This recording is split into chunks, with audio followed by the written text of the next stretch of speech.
안녕하십니까, 임선생 입시교실의 임선생입니다. 오늘은 2025 수시 경쟁률 분석을 해보려고 합니다. 얼마 전에 2025 수시 원서 접수가 끝났는데 그 중에 2025 서울대 지역균형 경쟁률 분석을 해보려고 합니다.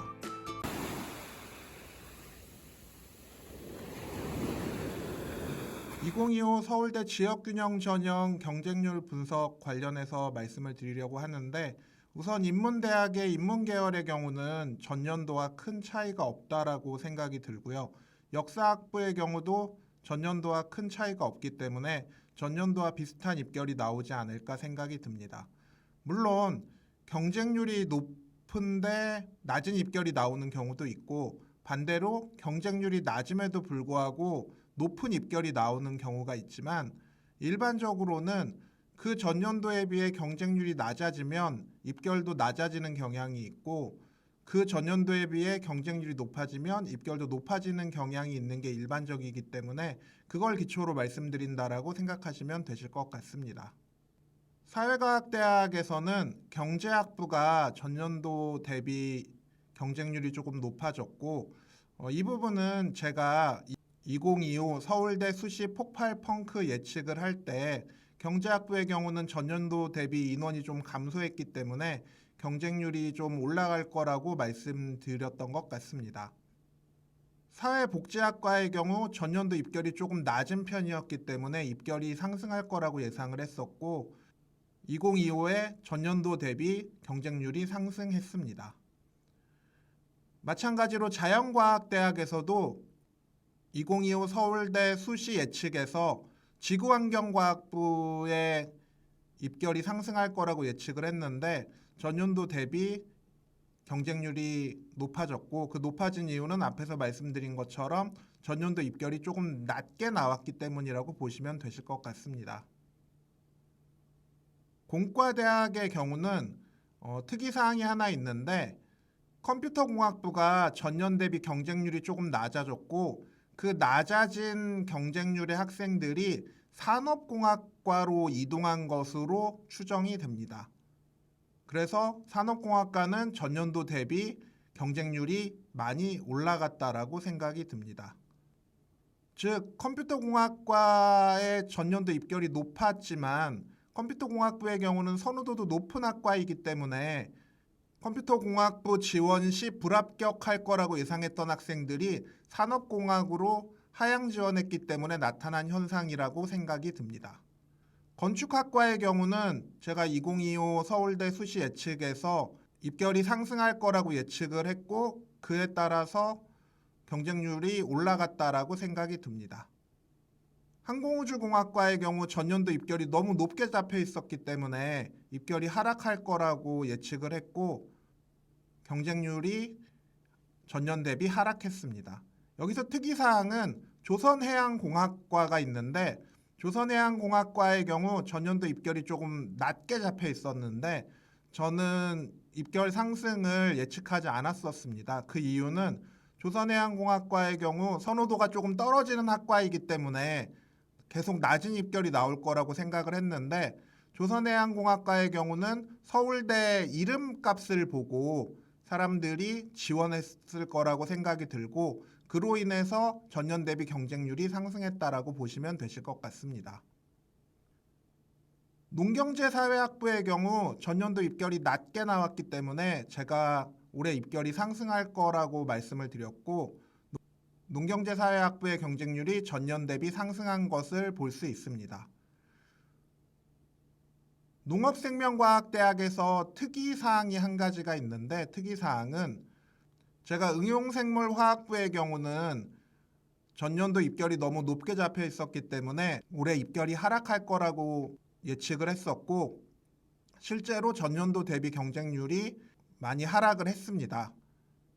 마찬가지로 산림과학부와 식품동물생명공학부의 경우도 전년도에 입결이 조금 높게 잡혀 있었기 때문에 전년 대비 경쟁률이 하락했다라고 추정해 볼 수 있을 것 같습니다. 조경지역시스템공학부와 바이오시스템소재학부의 경우는 전년도 입결이 그렇게 높지 않았기 때문에 올해에도 높은 경쟁률을 유지했다라고 볼 수 있을 것 같고, 그렇다면 산림과학부 및 다른 농대 계열의 경쟁률 하락에는 스마트 시스템 과학과의 신설이 영향을 끼쳤다라고 볼 수 있을 것 같습니다. 이와 관련해서는 다음 편에 따로 영상을 찍을 생각인데, 이제 저희가 알고 있기로는 신설되는 학과들이 입결이 낮을 거라고 이제 설명회 등에서 이야기를 많이 들었는데, 이제 사람들이 그 상황을 편하게 받아들이는 시점이 되었기 때문에 올해 신설되었던 스마트 시스템 과학과나 한양대 인터칼리지 혹은 성대 자유전공 계열 같은 학과들이 생각보다 높은 경쟁률을 보였기 때문에 이제는 신설되는 학과가 꼭 기회가 된다라고는 볼 수 없을 수도 있다라는 점을 기억하셔야 될 것 같습니다. 즉, 대입에서는 결국 사람들의 인식이 굉장히 중요한데, 사람들이 기회라고 생각해서 몰려들게 됐을 경우에는 우리가 처음에 기회라고 생각했던 그 지점이 오히려 기회가 아닌 상황이 될 수도 있기 때문에 대입에서는 사람들의 인식 여부도 굉장히 중요하다라고 생각하셔야 될 것 같습니다. 올해 특이사항 중에 한 가지는 서울대 문과의 사범 계열의 경쟁률이 저조한 편이었습니다. 서울대 지역균형 사범 계열의 문과 경쟁률이 다 낮았는데, 이게 제가 봤을 때는 교대로부터 시작한 사범 계열 비선호 현상의 시작이라고 생각이 드는데, 이 부분과 관련해서는 타 대학의 사범대학 경쟁률이나 2025 정시의 지원 현황을 분석을 해보고 2026에도 이 사범 계열의 선호가 완전히 줄어든 것인지에 대해서 조금 더 깊이 있게 고민해 볼 필요가 있다라고 생각이 듭니다. 자연 계열의 경우는 사범 계열이 그렇게 하락하지 않았는데, 특이사항은 화학교육과의 경쟁률이 낮았는데, 화학교육과의 경우는 아마 내년에 다시 입결이 올라갈 수 있기 때문에 문과 쪽과는 다르게 바라보셔야 될 거라고 생각이 듭니다. 소비자 아동학부의 경우는 제가 2025 서울대 수시 예측을 할 때 강하게 이야기했던 부분인데, 서울대 소비자학과랑 서울대 아동가족학과가 입결이 동일하게 나왔을 경우에는 소비자학과의 입결은 상승하고 아동가족학과의 입결은 하락할 거라고 예측을 했었고, 그 예측대로 나온 상황이라고 보시면 되실 것 같습니다. 수의학과의 경우는 전년 대비 경쟁률이 하락했는데, 그 이유를 생각해 보자면 수의학과의 전년도 입결이 1.0대의 수치를 나타냈는데, 이 부분이 제가 봤을 땐 올해 의대 지역인재 전형의 증가와 맞물려서 수의대를 생각했던 학생들이 지역인재 의대도 갈 수 있다라고 한다면 그 부분을 고려를 했을 것 같고, 그게 수의학과 지역균형 전형 경쟁률 하락에 영향을 끼쳤을 거라고 생각이 듭니다. 특이사항은 약학 계열의 경우는 전년도 대비 경쟁률이 오히려 더 올라갔는데, 이 부분에서 하나 알 수 있는 지점은 약대의 경우는 의대를 갈 수 있음에도 그냥 약대를 선택하는 학생들이 있을 수 있기 때문에 약대나 화생 계열처럼 선호도가 강한 모집 단위의 경우는 수시 지원 시에 조금 더 고민해 봐야 할 필요가 있다라는 점을 보여준다라고 생각이 듭니다.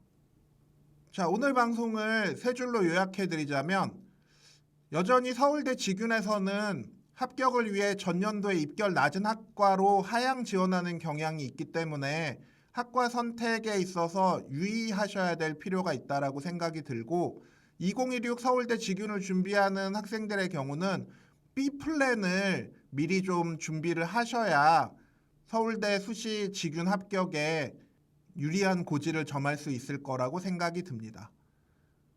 두 번째는 올해 특이사항 중 한 가지는 서울대 지역균형 문과 사범 계열의 선호도가 하락했다는 점인데, 이것이 타 대학 및 2026 수시에도 이어질지에 대해서 계속 지켜보실 필요가 있다라고 생각이 들고요.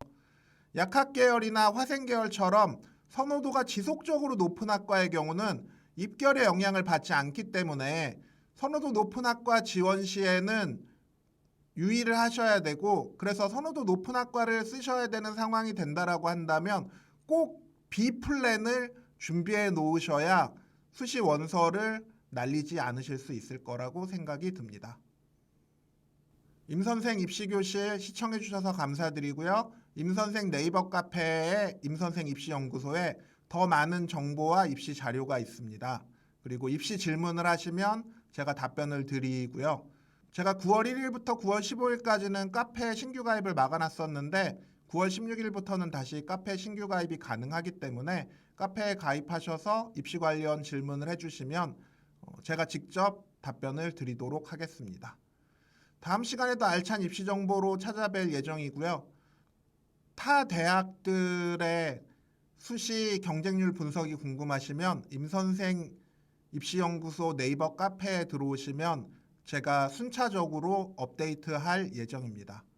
다음 편에는 2025 정시 분석에 대해서 지속적으로 진행을 할 거고요. 수시 정시 합격에 도움이 될 수 있는 좋은 컨텐츠를 지속적으로 제작하도록 하겠습니다. 시청해 주셔서 감사합니다.